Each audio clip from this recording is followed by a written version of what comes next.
Today, I have come up with 7 important mnemonics which could be your sure shot questions in your upcoming exams. You all know that this is just not fracture but a fracture dislocation. So, how do you remember that? Ulnar nerve gets involved. So, how do you remember from top to bottom? It is your arm, right? Arm and U. That is ARMU, shoulder muscle. So, in the shoulder muscle, you see rotator cuff muscles, right? In the shoulder, we have to understand there are rotator cuff muscle. इनमें से कौन सा muscle rotator cuff बनता है, कौन से नहीं? Hello guys, I'm Dr. Alekia, your orthopedic faculty at PW Medical.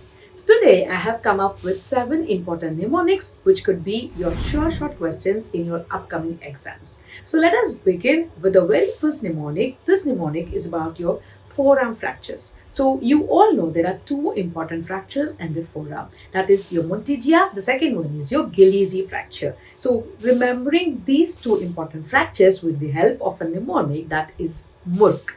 That is, yes, your chicken. So M is for ulna, that is Monteggia is for ulna, and R is for G, that is radius is for Gillespie. And now you all know that this is just not fracture but a fracture dislocation. So how do you remember that? Come here, I'll tell you very important basic concept. So ulna forms the elbow joint. So whenever there is an ulnar fracture, it is the proximal radio-ulnar joint which is dislocated, and radius forms the wrist joint. So whenever there is wrist fracture, it is the distal radio-ulnar joint which is dislocated. Easy?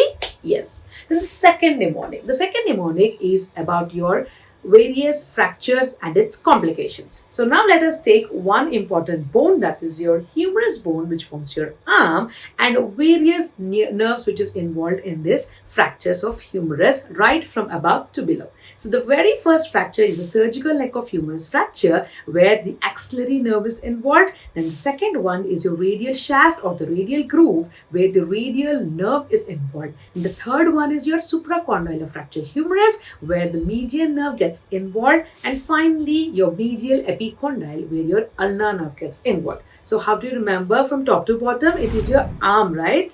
Arm and U, that is ARMU. Fine.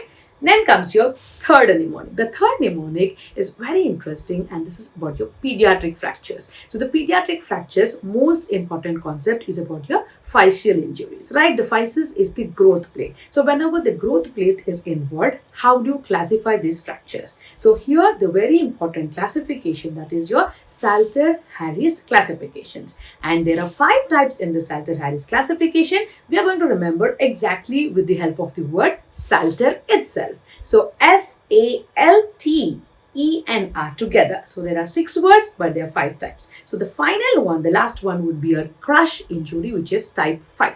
And coming to the first, type 1, it is slip or the straight. Straight is through the zone of hypertrophy of the physis is the type 1, which is straight through the physis. And type 2 is involving the metaphysis, that is A for above. Above the physis is the metaphysis, that is type 2. And type 3 is L, right? L is the lower. Lower is which is lower next to the physis, that is your epiphysis. And type 4 is T, that is through, involving all the 3, that is your metaphysis, physis and the epiphysis. And finally type 5 is ER. So this is way how you remember the Salter-Harris classifications and your 5 types including in that. Fine. And finally, the important tip about the Salter-Harris classifications, come here. The most important thing what they will ask you is which is the most common type of the injury, and that is the type 2 Salter-Harris classification, and what is the fragment which is considered to be present in that, that is your Thursted-Holland fragment. Fine.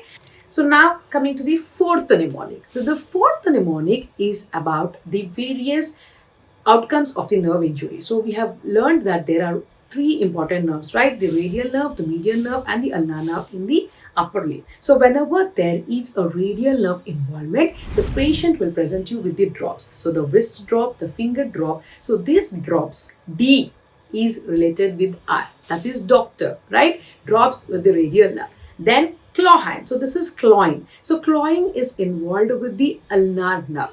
and then your ape thumb deformity. This is your ape thumb deformity. Usually our hand is supposed to be like this, but when it is like this is called the ape thumb deformity. This is seen in the median nerve. So how do you remember? Remember Dr. Kuma, right? So doctor and Kuma is the mnemonic for all the outcomes of your nerve injuries. So now we are going to understand the fifth mnemonic, that is the compartment syndrome. So in the compartment syndrome, there are 6 important symptoms which you have to remember, and all the symptoms will start with your letter P.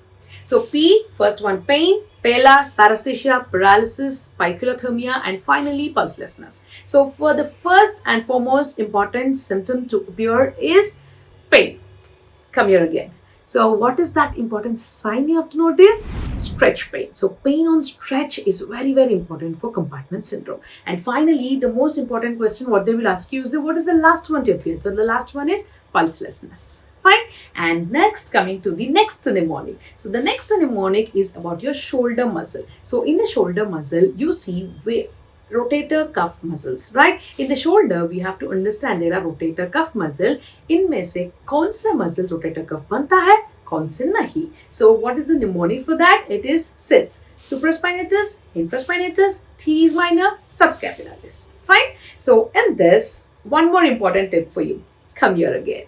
So supraspinatus and infraspinatus is supplied by one nerve, that is your suprascapular nerve. Fine. And now in case of the SIDS muscle, what you have to remember is the supraspinatus is involved in the abduction of the arm, and your infraspinatus and teres minor is involved in the external rotation of the arm, and finally your subscapular is involved in your internal rotation, right? So this is about the rotator cuff muscles. And final and the most important mnemonic is about your hip dislocation, very important topic. And here you have to identify the position and you have to look for the attitude, right? Leg ka position dekhkar diagnosis karna. Fine.